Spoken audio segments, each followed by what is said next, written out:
But I learned an interesting fact in not only putting a presentation together for this, many of the presentations that he does are prepared for us because he likes the subject that he talks about. And I thought he's got a model up here he'll talk about later. He talked about, it was a U-2, wasn't it? A U-2 boat, the submarine? Yeah, U-boat. That was a U-boat. U-505, yeah. Talked about that, and he had a nice model of it that afterwards you could come up and look at it and see some of the things he was talking about. I thought he had that on the shelf from when he was a kid. Well, he had it on the shelf from when he was a kid, but he was a little bit older when he built it because he builds them for the presentation.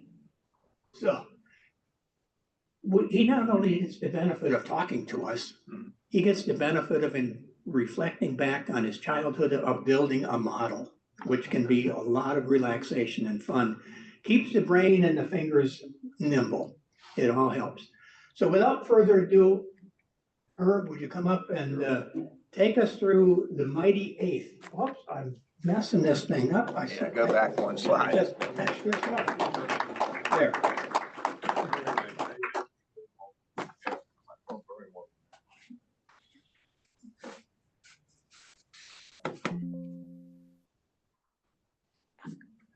That seems to be liking to go. There we go.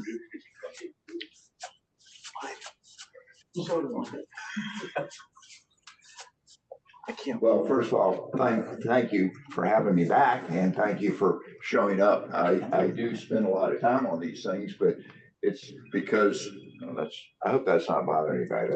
I have it turned off, but it seems to still make noise. But anyway,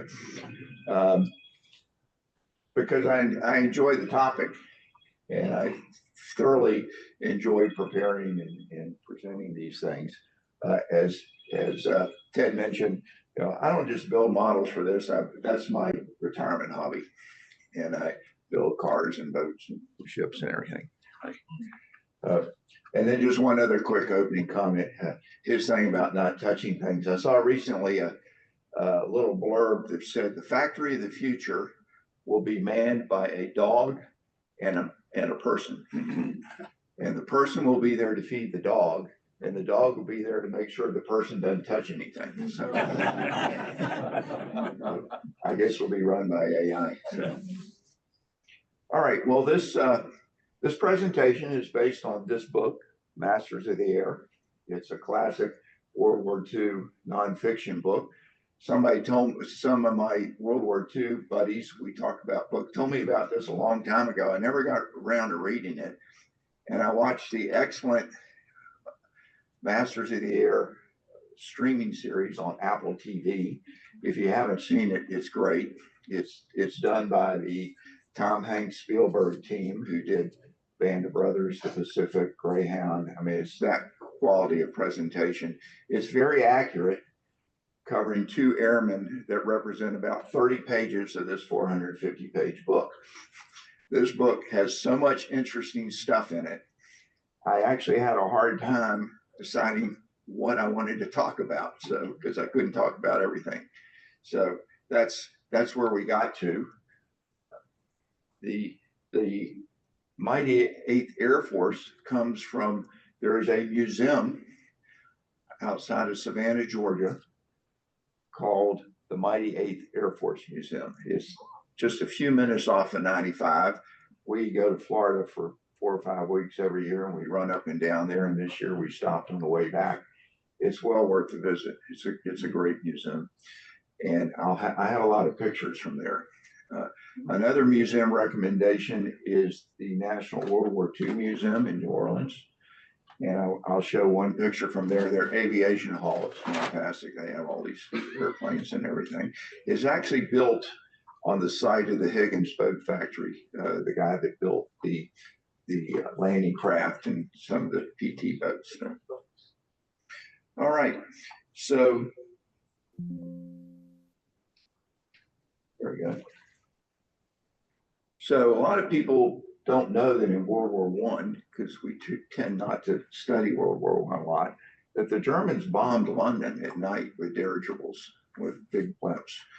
And the British saw the impact. It was random and it wasn't that much and it wasn't that effective, but it was frightening. And so as aviation advanced, it became apparent to world leaders that the next big war, there were going to be sophisticated bombers. And Lord Stanley Baldwin, who was the Prime Minister of the UK in the early 30s, had this famous quote. And the phrase that caught on with everybody was, the bombers will always get through. And that really became part of the strategy of all the warring nations as they ramped up. So in the US, the feeling was that indiscriminate bombing was immoral, and that you should have precision bombing. You should select military targets, industrial targets, and just hit those targets. All right. So I guess the flip side of that is moral bombing, which I think is an oxymoron. But anyway, so the U.S. engaged Carl Norden, who had a preliminary design. He's a Danish scientist, to design this bomb site. It was a combination of an analog computer and an automatic pilot, because at the end of the run, of the bomb run, it took the plane over and flew the plane once the target was locked on. Considered 64 variables: airspeed, wind speed, altitude, weight of bomb, all that kind of stuff, right? And this project was the third most expensive defense expenditure of the U.S. for World War II. Anyone want to guess what the other two were? Which was Manhattan.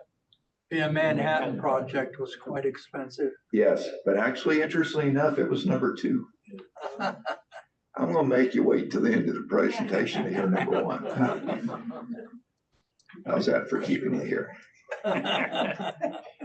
The other thing about this was it was top secret, and they tried to keep it secret. The bombardiers this thing detached from the airplanes, and the bombardier every day would take it, and he had a case, and he was personally responsible for it, right? And they were told also, if you're going to crash land in enemy territory, take out your self-service revolver and blast the heck out of this thing, so they can't figure out how it works. They discovered at the end of the war that there was a German spy in the Norden project, and the Germans had it for the whole war and knew all about it. Yeah, it's hard to keep a secret.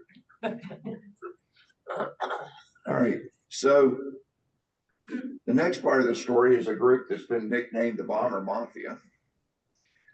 They were headed up by theorist Harold George. They wanted to continue. They were inspired by the work of Billy Mitchell. You may remember Billy Mitchell was an early advocate of air power and bombing, and he famously sank a derelict battleship to show the Navy that battleships were vulnerable to airplanes. And for his efforts, he was drummed out of the service because they didn't want to hear it. But first of all these folks were part of the U.S. Army Air Corps.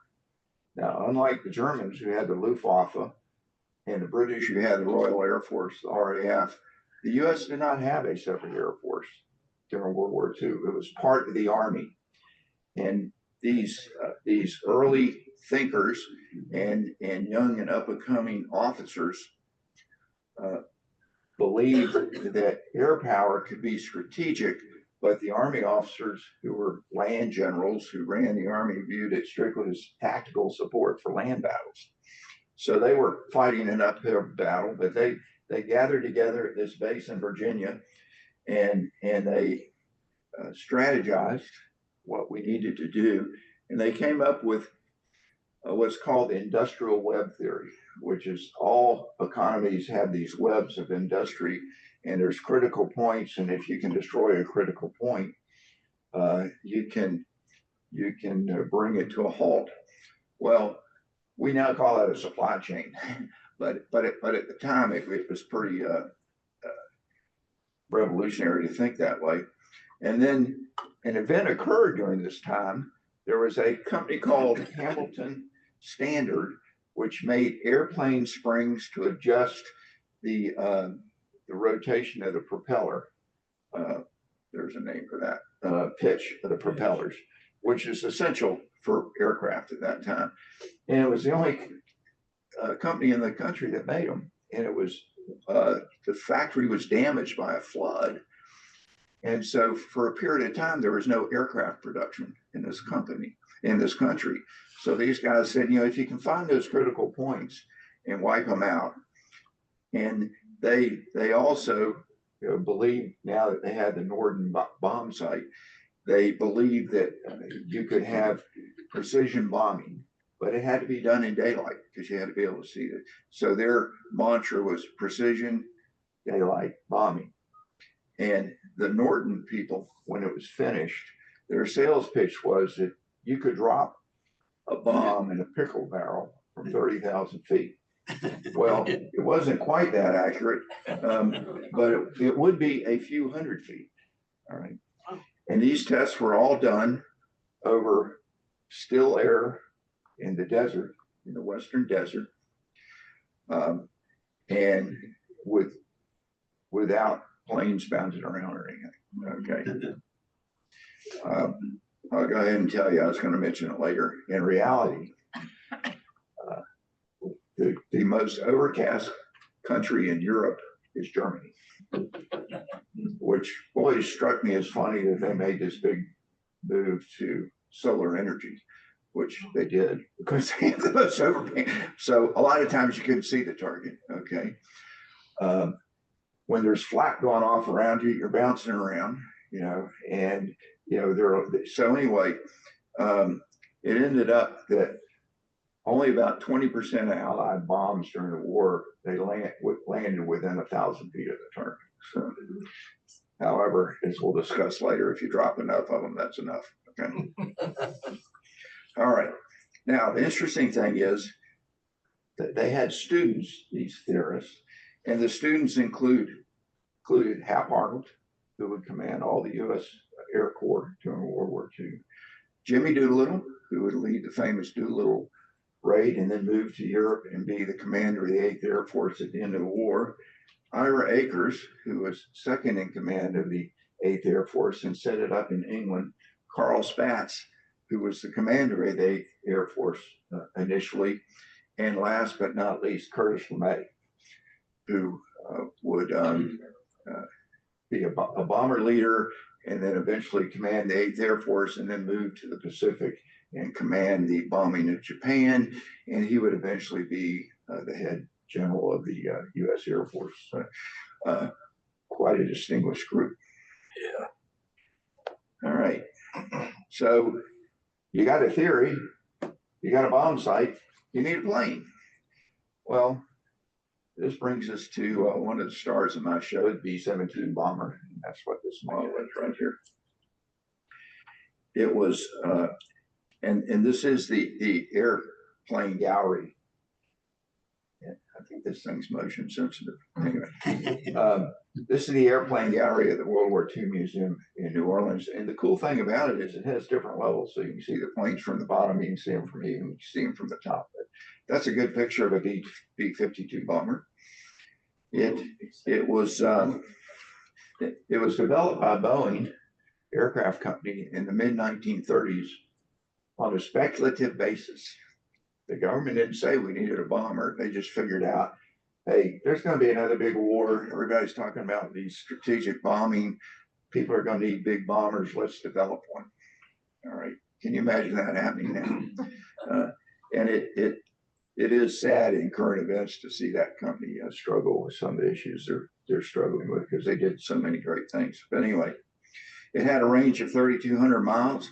It could carry 4,000 pounds of bombs. Typical bomb load was 8 500-pound bombs. Top speed of 317 miles per hour. It had 11 50 caliber machine guns. And when they first rolled it out to show it to the public, the first prototype. Yeah. So it's touchscreen.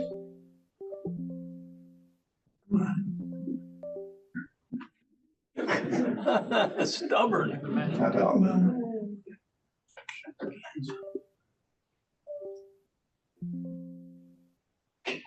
Well, PA. One of these. there? Ever bought one? No. Can we drag it somewhere like? Yeah, I've never seen this.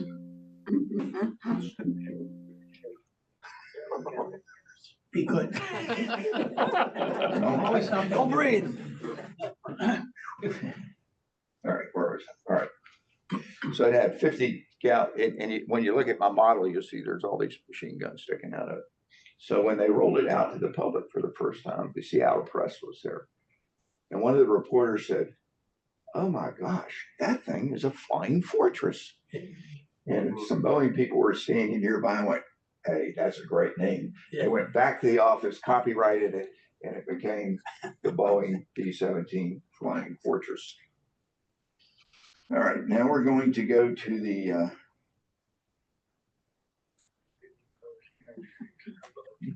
no, it's not advancing. Going nowhere fast. It's this one. I can do that. Yeah. Why am I using a mouse? That works. There. Maybe. Yeah. I need it anyway. That's good.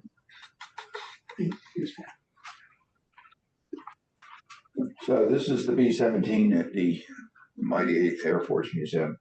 It's the city of Savannah. It was the air base near Savannah processed a lot of the airplanes that were being released to the military from the manufacturers.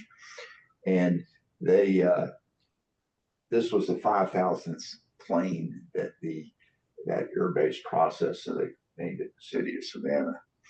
I should also mention too, there was another bomber, Consolidated, another aviation company developed the B-24, which was also heavily used in World War II. B-24 carried a heavier bomb load and it had a longer distance, but it wasn't as well armed and it wasn't as sturdy. So it wasn't really suited for Northern Europe.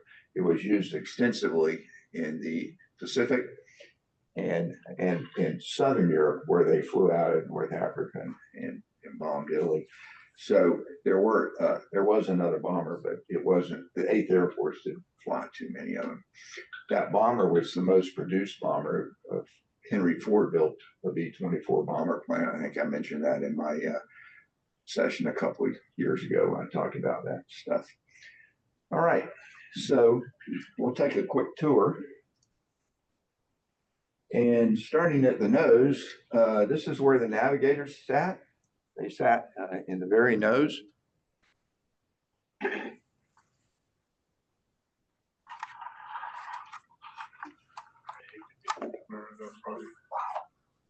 And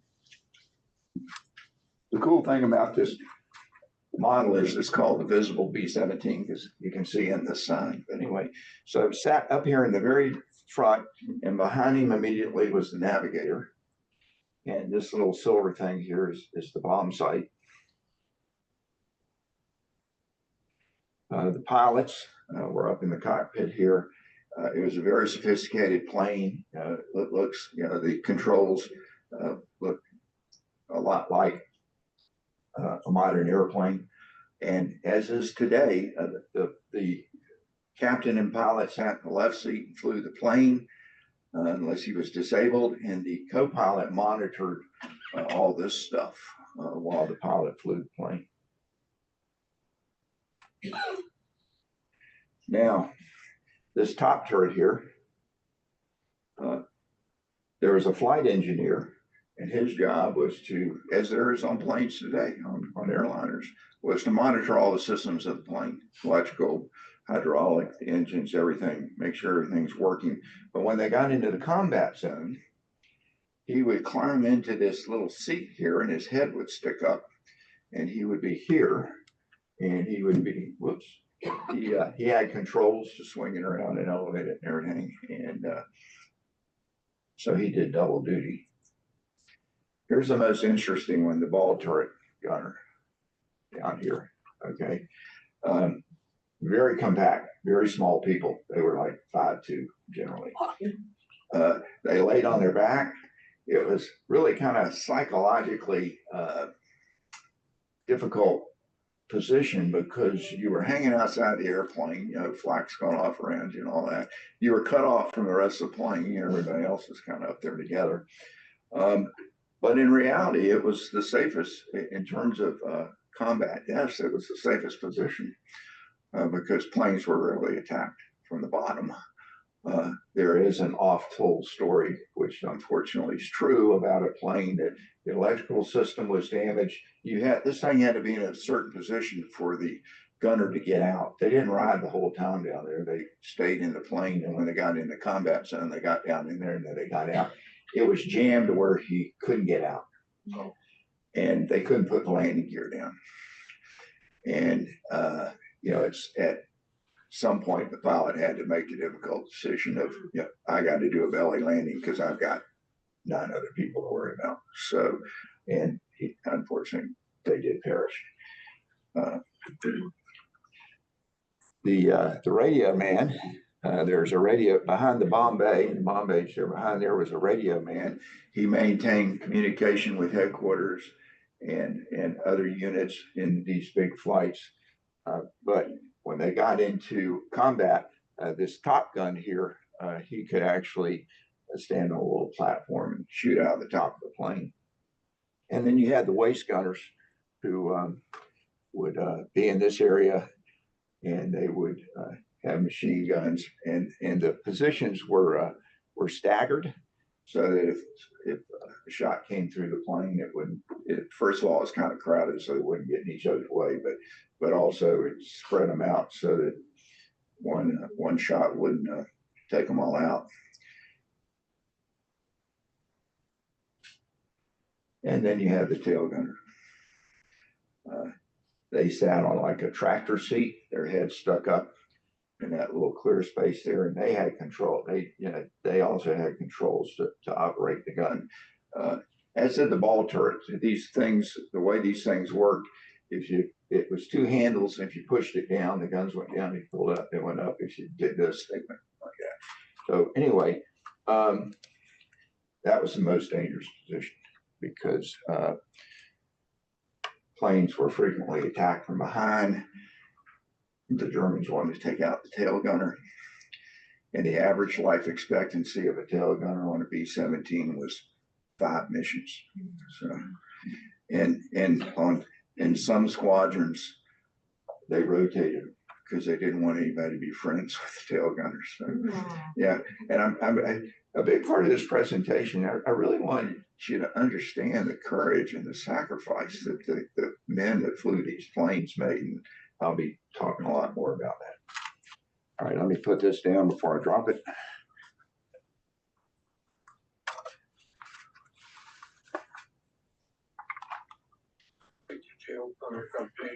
You're welcome to come up at the end and take a look at it. Just don't touch it. Yeah. So this is one of my favorite military quotes. No plan survives contact with enemy. That's what Dwight Eisenhower said. So the air campaign starts, and they will find out that their strategy is flawed. The first thing is German defenses. The Germans had probably the best piece of artillery developed in World War II, the 88 millimeter anti-aircraft gun. Could send an exploding flak shell 30,000 feet in the air. Flak is a disassemblation. That's a word I learned using this, doing this presentation, which means to take a big complicated word and make it easy. If anybody here speaks German and can tell me how to pronounce that, I'd be interested to know. But I won't even take a look at it. Now, Rommel discovered that if you put armor-piercing shells in these things and leveled them out, they were great tank destroyers. And other generals discovered if you put exploding shells in them, they were great anti-personnel things. They were widely feared by the Allies on all the battlefields. And one American general said it was the anti-everything gun. So they also had great fighter planes. This is their premier one, Messerschmitt 109. You can see it's very similar in shape, to a Spitfire. And it was the Spitfires and the Messerschmitts went head to head in the Battle of Britain, and they were pretty evenly matched. But it was a great airplane. They also right before in 1939 they came out with the Focke-Wulf 190, which was a rotary engineer airplane. It had a great rotary engine built by a German company that exists to this day. In fact, some of you may have driven here in one of their products. Does anybody know who that is? Huh? BMW. That stands for Bavarian Motor Works. And if you look at the logo, that circle with the quadrants, with the blue and white quadrants, that's their original logo, and that represents a plane propeller. So anyway, nothing against BMWs. I'm like on my fifth one or something. So anyway, and then at the end of the war, they had the Messerschmitt 262, the ME 262, the first ever jet fighter. All right, and the good thing for us, bad thing for the Germans, they probably could have deployed it in 1943 as a fighter, but Hitler insisted it be used as a bomber as they developed it. And it was like 100 miles faster than our fastest planes. However, it was new technology. They were hard to fly. They were dangerous. Engines blew up regularly, and they were difficult to land. So they didn't have much impact. I think if they had come out sooner, this might be a different story. All right. So the RAF, from the beginning, was bombing Germany. And you'll notice that this is at night. And that's because the RAF only bombed at night. They learned early on that daylight bombing was very hazardous, as did the Germans during the Battle of Britain. So they only bombed at night. They would have a group of bombers drop incendiaries to mark the target. And they originally had planned to do precision bombing, but after the Germans leveled defenseless Rotterdam, and after they bombed a lot of British cities, they said, all right, our new goal is to do as much destruction in Germany and kill as many Germans as possible. And so indiscriminate bombing. And so they would drop, they would get over a city, they would drop incendiaries so the other planes would know where to drop their bombs. There's one famous story about the Dresden firestorm where they dropped incendiaries. It wasn't their intent, but just like the recent wildfires in California, there were perfect conditions, atmospheric wind and everything to blow these incendiaries up and just create this firestorm that destroyed a lot of the city. So the 8th Air Force arrives in the UK in May of 1942. General Akers, just a few hundred men, a few planes. This is a recreation of an air base at one of the real air bases, but you had a command building and you had a tower and you had other things around it. And of course, the first thing the British told the Americans is, you really don't want to do daylight bombing. And with typical, I'll say, American arrogance, well, we're smarter than you are. We have this great technology, and that's what we're going to do. They also needed to create air bases. This is an aerial view of a bomber air base. You can see that it has this. This is a 10,000-foot runway. That's 2 miles. So in the flat farmlands around eastern England, they built these bases, and they had these hard stands where planes were. And get to my notes here.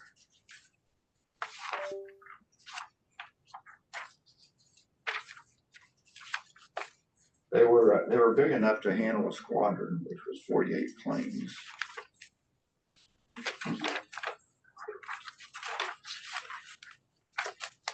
And another interesting tidbit in the book, most of the construction workers that carved these things out in a remarkably short period of time were African Americans.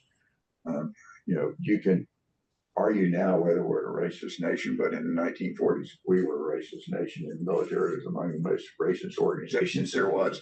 And so, you know, blacks served limited combat roles. The famous Tuskegee Airmen only got there because of Eleanor Roosevelt. So you had all these workers there. And the interesting thing is, the British always limited, and they really restricted people of color moving to the UK. So Black Americans were a novelty to the British. And they fell in love with them. They loved their music, they loved their dancing, they loved their spirit. And there's a lesson there. Okay.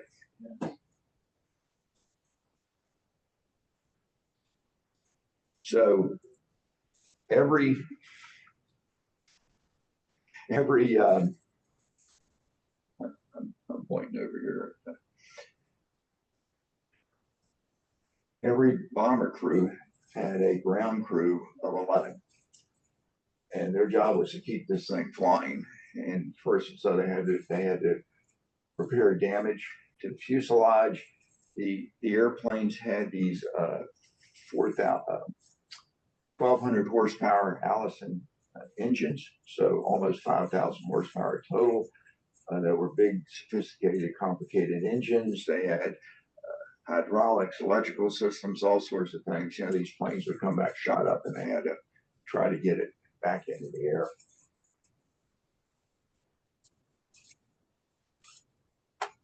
So the air campaign starts. First raid was Rouen Rail Yards, marshalling yards in July of 1942. While I'm on this picture, let me mention that the bombers flew what was called a combat box formation. It was designed by Curtis LeMay. So you had a flight of bombers was 3 bombers, with 1 there and 2 on the side. And then they stacked the flights in different places at different altitudes, and also making sure nobody's under anybody, because you don't want to be under a bomber when they drop the bombs. And that did happen. That did happen. And this was designed to create crossing fields of fire and protect each other.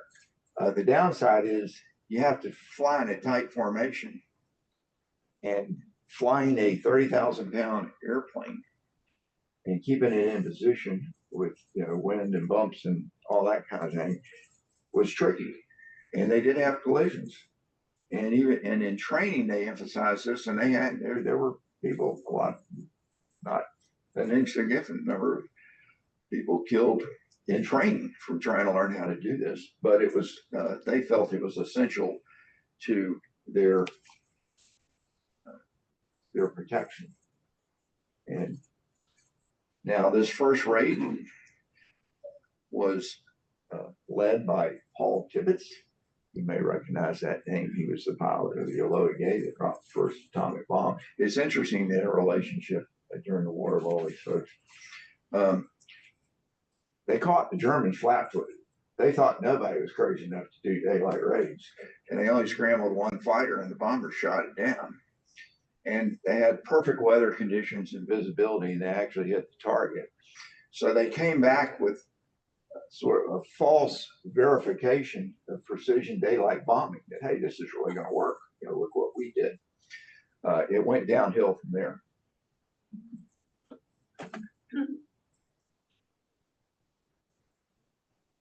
Now, the Casablanca Conference, January 1943, Churchill and Roosevelt met with all their senior military officers to discuss war strategy.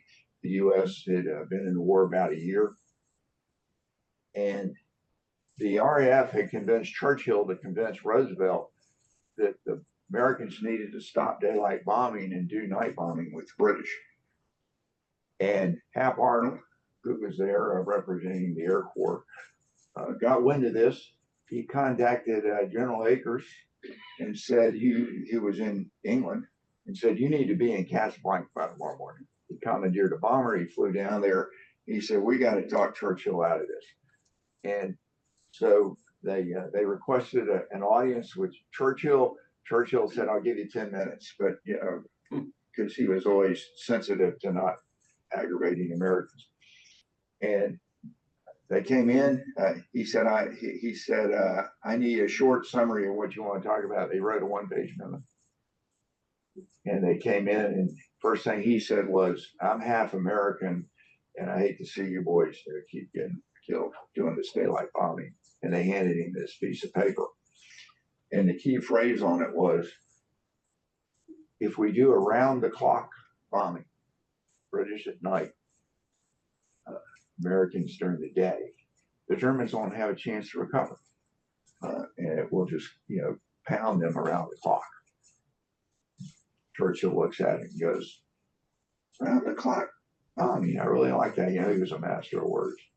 He said, okay, I agree. So he changed his mind, and the bombing campaign continued.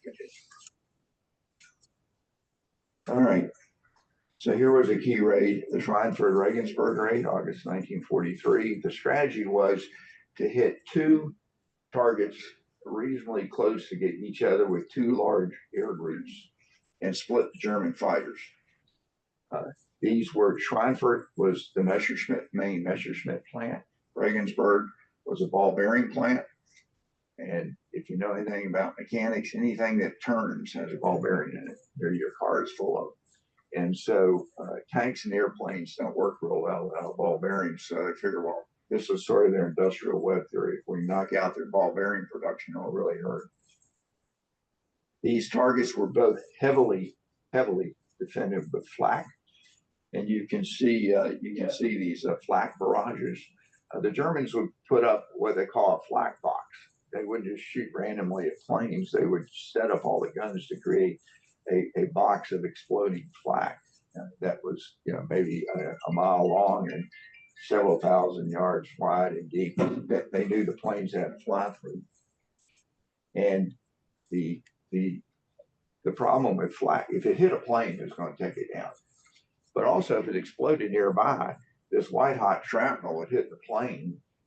The sides of these planes was thin aluminum, and it'd go right through, and it could really do a lot of harm to the crew. One of the raiding parties was led by Curtis LeMay. We keep hearing that name, and weather prevented one of the flights was an hour and a half delayed taking off, and the other flight didn't know it, and they didn't want to break radio silence. So one flight went in, and they scrambled. The Germans scrambled hundreds of fighters, and they attacked this one formation. And then they had time to land, refuel, and rearm before the second group came. And they did the same thing to the second group.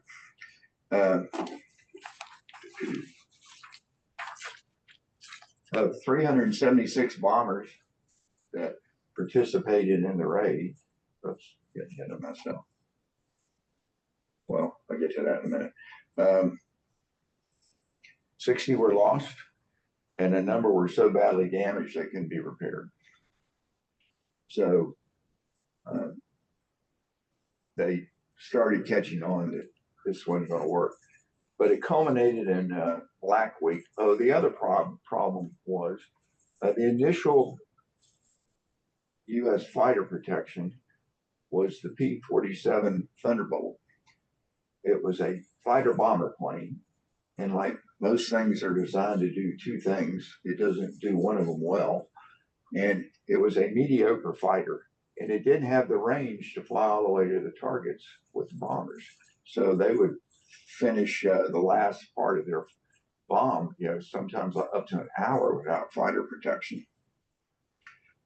It was a great ground attack airplane, and after D-Day, it just decimated the German army. So We fast forward to October 1943. They ran a series of raids. The two most significant was first one was Munster, which wasn't that far, but for some reason the fighters that were supposed to fly the whole mission with the planes, there was some kind of coordination snafu and they didn't show up. So 13 planes went in, one came out. Wow. That one plane it was his first mission, was piloted by Robert Rosenthal, and he went on to complete 52 missions during the war and survive the war.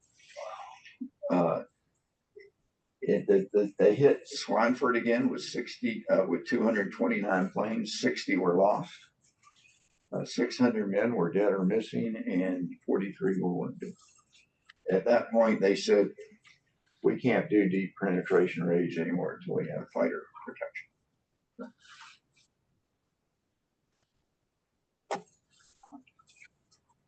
Gotta move on. Flak farms. The Red Cross set up, they call them flak farms. They took English estates and large farmhouses, and this was an R&R area for bombers, and they particularly sent people there for who had traumatic experiences. And Rosenthal's crew, including him, was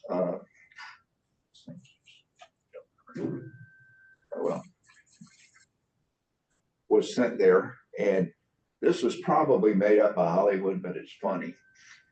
And if you watch the thing on Amazon on Prime, he's going to the flak farm and they say, what do you do? Well, you do activities and all, you can do things like fox hunting. He said, what's fox hunting? Well, you get on a horse and you ride around and chase foxes.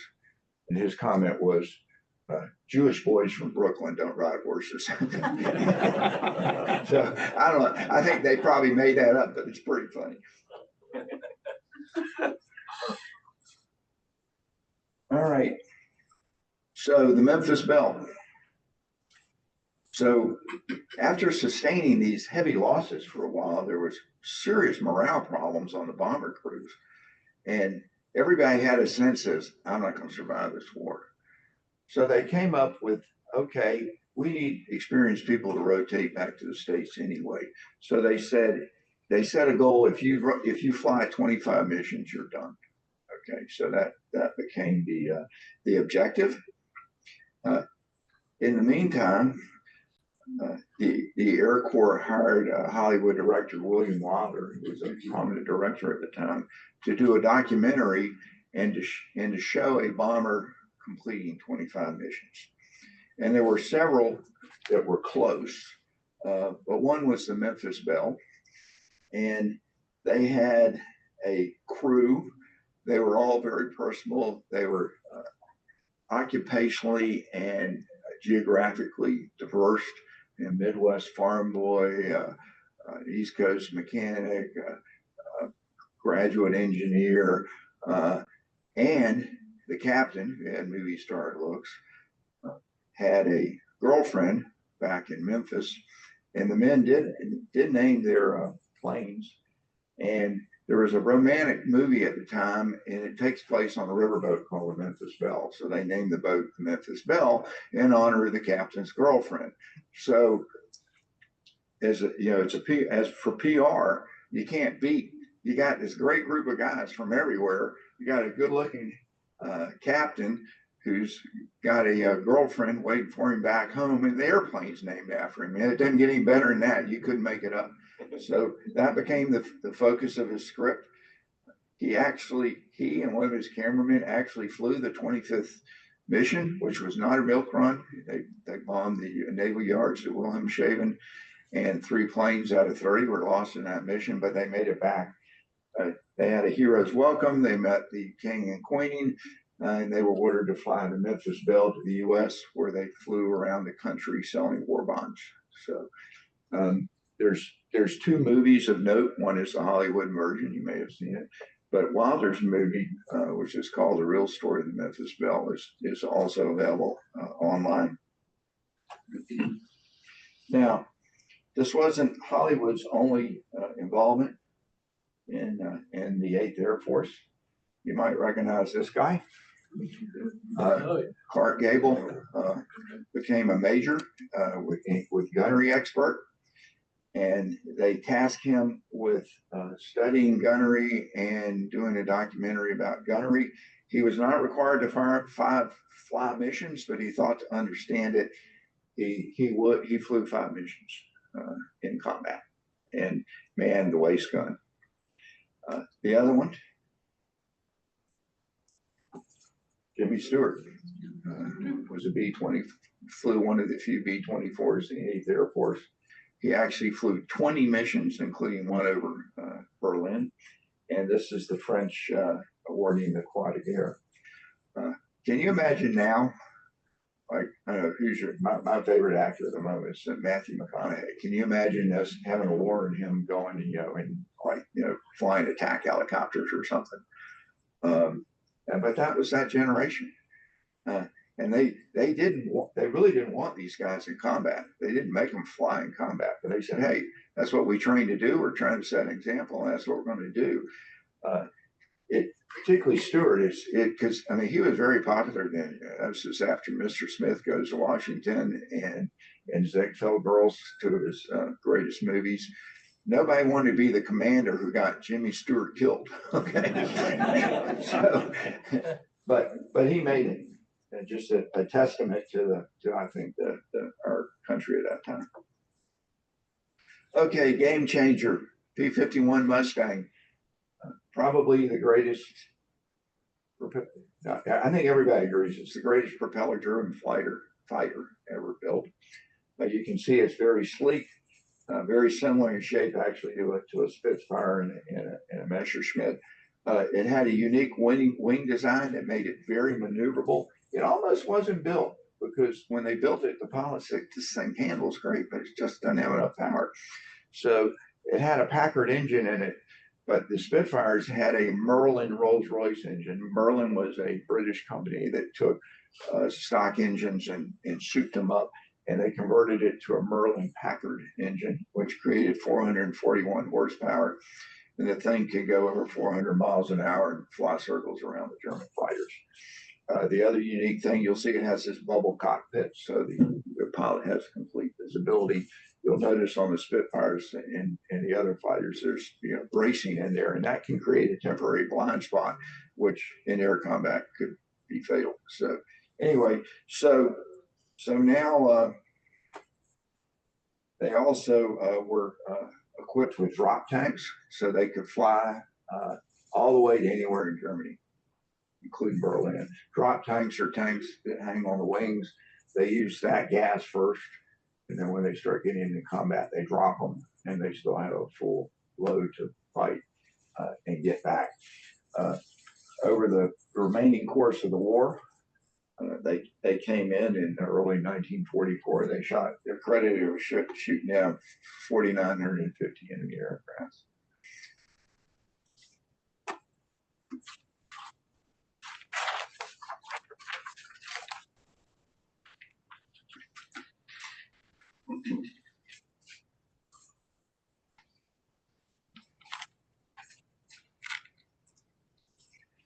So, as we got ready for D-Day, there were 2 requirements for the Air Corps. One they called the transportation plan, which was to diminish transportation within French networks in northern France, so that when D-Day came, they would have trouble moving, so roads, bridges, railroads, and all.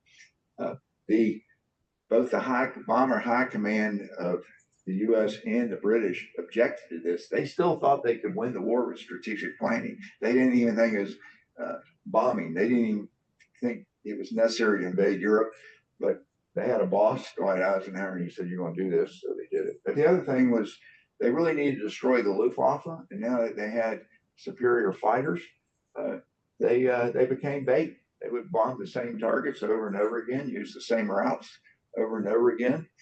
And as they got more and more fighters, typically the doctrine was the fighters don't lead the bombers.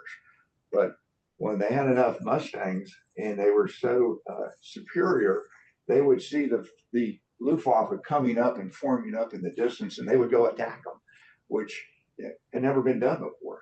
And they truly decimated the Luftwaffe.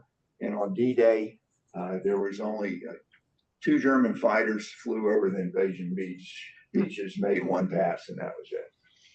So it worked. Bombing Berlin, started bombing Berlin in March of 1944. And the British have been bombing it pretty much since the start of the war. And the first raid, they had 700 bombers and 800 escort fighters. At this point, the Luftwaffe was so impotent that they would form what's called a bomber train, which would be just a series of bomber flights, just miles and miles and miles long. Sometimes it'd take like an hour to fly over, and they just pulverized Germany. You've probably seen pictures like this before.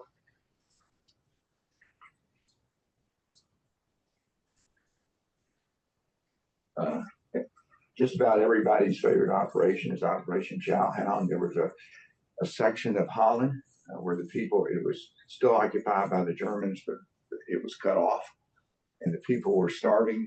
And they talked to the local German commander, and he agreed to a temporary truce so they could drop food and supplies to the people.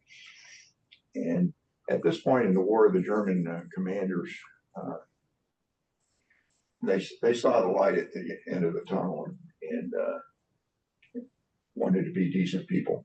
so anyway, they did this airdrop. A lot of the people on the airfields, the crew and the ground crew and all the people there, they even gathered up little toys and put them in the boxes for the kids and everything. And this really prevented a mass starvation.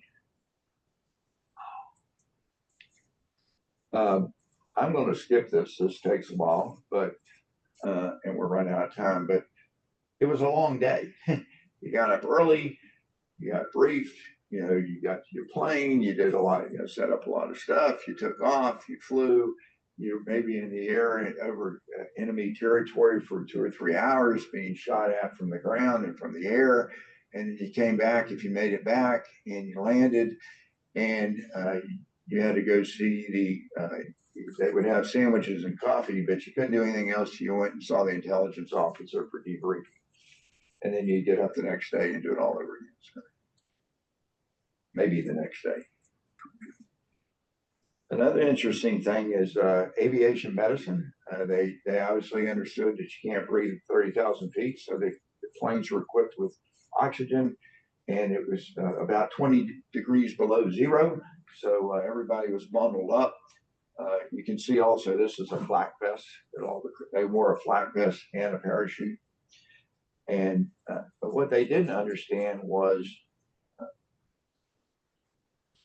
being under combat stress and functioning under those conditions for long periods of time.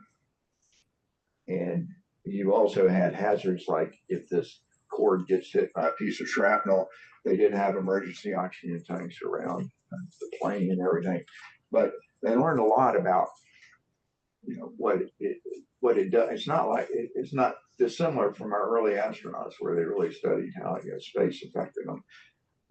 They figure, well, if they're warm enough and they can breathe, they're okay. But POWs, 28,000 airmen were captured as POWs. The prison camps were initially operated by the Luftwaffe. They wanted to make sure they were treated decent because they recognized that how they treated our prisoners was how their prisoners would be treated. But it was still a subsistence existence because the German people were starving. They weren't not feeding them well to be mean. They didn't have it. And the other big challenge for POWs was just boredom. They don't want to play checkers and kick balls around, stuff like that. But it was not a fun existence. And after the Great Escape, which is a true story, Hollywood kind of juiced it up a little bit. But after that, the SS took over the prison camps, and they definitely weren't a fun place to be. And then towards the end of the war, as Allied armies, particularly the Russians, were advancing from the east, they tried to, in the middle of the winter of 1944, which is one of the worst winters in European history, 1945, they would march these whole camp. They'd march them, 50 miles to the next camp, and then again, it's called the winter marches, and it was pretty brutal. And finally, they ran out of room to take them, and they were liberated. Neutral nation internment. Sweden and Switzerland were neutral, and if a bomber was damaged enough, they were in southern Germany and they were too damaged to make it back, they could go to Switzerland and land. And in northern Germany, they could fly to Sweden. These were neutral countries, so under the international rules, they were obligated to inter these airmen and keep them for the duration of the war. This is a picture of a Swiss internment camp. You'll notice, it's not real secure.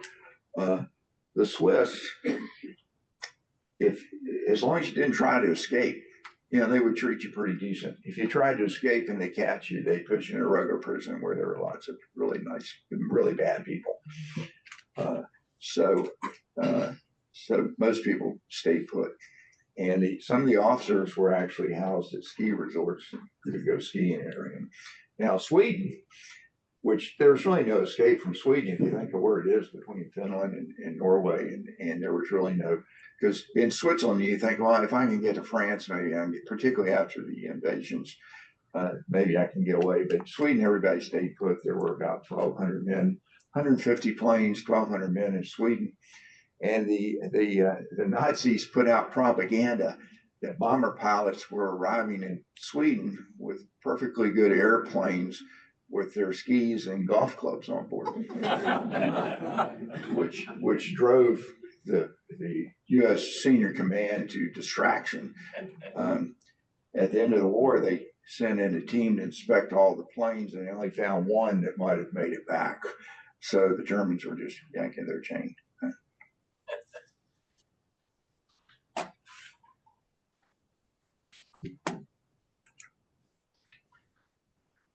So the bombers did get through, but at what cost?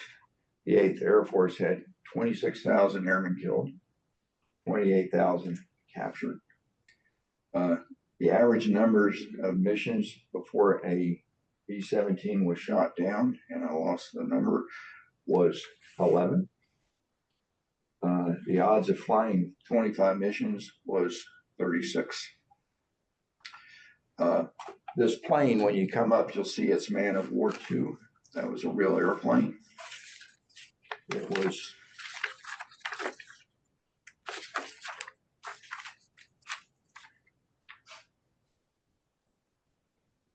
It started operating. It started running missions out of Bassingbourn, England, in March of 1944. In November of 1944, it was shot down by a fighter over Merseburg, Germany. At the time, it had a crew of 9. Sometimes the standard crew was 10, but sometimes they flew one short because there were so many planes at the end of the war, they would have only one waist gunner. Anyway, 5 were killed and 4 were POWs. So there's a real history behind that. So getting to the end here. This is Churchill's favorite quote. And this is where the term Masters of the Air came from, that we really overwhelmed them with the British, and he really paid tribute to the mighty 8th Air Force. Epilogue, bombing Japan. This is a B-29 Super Fortress. This was the most expensive military expenditure of World War II. And interestingly enough, if it wasn't for this airplane, we wouldn't have been able to drop the atom bombs.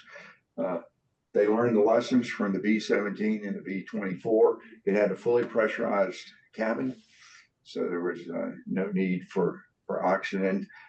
It was heated, so there was no need for heavy flight suits. And for the time, it was pretty state of the art. Now, they started bombing Japan with precision daylight bombing, and they found that their bombs weren't missing by thousands of yards, they were missing by miles. Okay. And they discovered that there was a river of air that ran over Japan, which we now call the jet stream. And it was unknown until they tried to drop bombs on Japan that existed. And so as the war in Europe wrapped up, they moved Curtis LeMay to the Pacific. They made him the commander. He said, we're done with this. It ain't working. In the meantime, the Americans had studied the Japanese industry. It was a cottage industry. It was spread out all over these cities.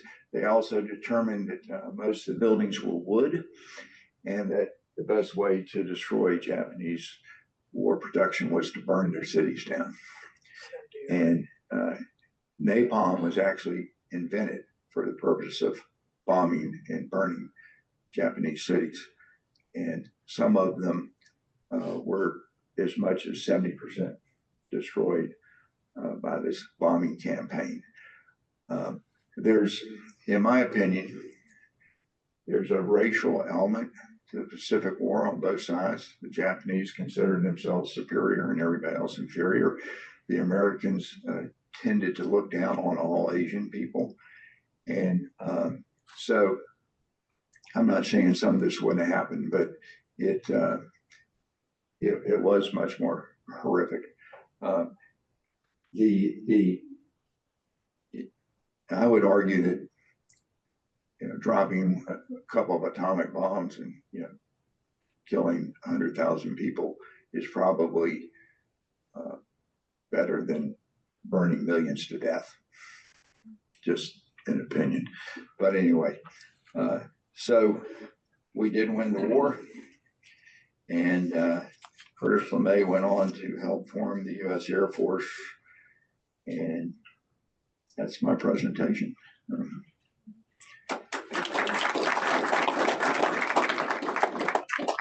I know we're a little over. Any questions? All right. Okay. What company made the Mustang? North American, I think. Is either Grumman or I should know that. I think it was North American. Gary? The ME-262 also had a short fuel problem too, didn't it? It couldn't stay in the air that long.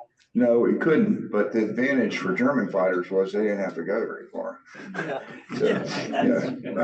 So, but yeah, it was a real quirky airplane. I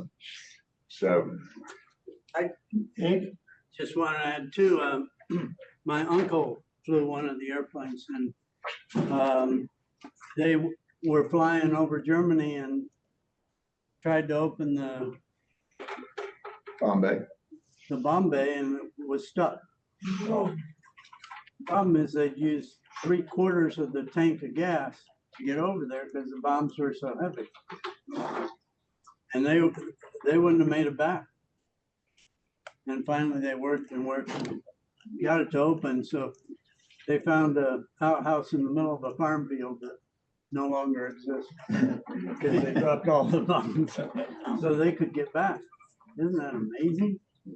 Well, and in some cases they would fly to a target and it would be overcast, and they had an alternative target to be overcast, and they would just drop the bombs in the ocean because they had a rule: you don't land a bomber with bombs on it. One, it's pretty heavy, and two, it doesn't end well if you crash. I did want to tell you one, if you'll bear with me, one quick interesting story about a P-51 pilot, hotshot pilot from West Virginia.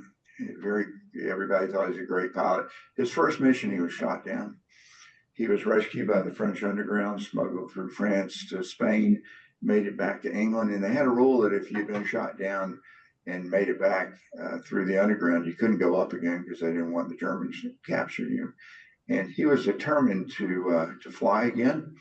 So he said, I'm gonna go see Eisenhower. He went to Supreme headquarters, put on his best uniform, walked in the door, passed everybody, walked up the stairs, everybody's yelling at him, went through the ante room, his secretary's trying to, he just barged right into Eisenhower's office. Eisenhower looks up and says, what do you want? He goes, sir, I fly fighters and I want to fly again. I was evaded capture, but I really want to fly again. He goes, son, you got enough nerve and enough chutzpah to get through all these people. I'm going to make an exception. And on his next flight, his second combat mission, he shot down 5 airplanes and became an ace in one day. You probably know him though for something else he accomplished later in life, because he was the first man to break the sound barrier. It was Chuck Yeager. All right, I'm done. Okay, Herb again, thank you very much. Thank you. Yeah. Okay. I'll make it. Thank you, and again, thank you for the work you put into gathering all the photos to go with the talk. Wonderful presentation. And I do have to issue one apology. This morning, in introducing, we have a new member, new guest with us today, but Krasner, is it? Kosner. A friend of Jack and Sue's. Welcome to the group. Glad you're here. And before you leave, Dave's going to give us the logistics for next week's tour. So every year, Westminster closes this facility down the week before Christmas, Easter, and they put in a prayerful labyrinth that you can come and meditate on the season. So we timed it this year that we'll be on a field trip. Otherwise, the wall would have been closed. We would have had this isolated area. So we're going to Phillips Mushroom Farm. It has a museum, it has a store, and it has a lecture hall. How do you get there? I will be sending maps out to everybody if you're not on the list, but if you need, give me your email and I'll be sending this out. Essentially, you go to 82 South in just north of Kennett, follow 82 South. It turns into Union Street and then Kalen. And I will send the map. The Phillips Museum and Shop is on your right. You're going to be enticed by all the Phillips Mushroom Farm signs on the left to turn in. I turned in there, there's nothing but mushrooms. So you want to pass those on the left and turn in on your right. This lecture, we've had her lecture to us twice. The first one was She brought samples. She had all kinds of samples here. Yeah, she had samples and everything, but she is going to talk about the medicinal benefits of mushrooms.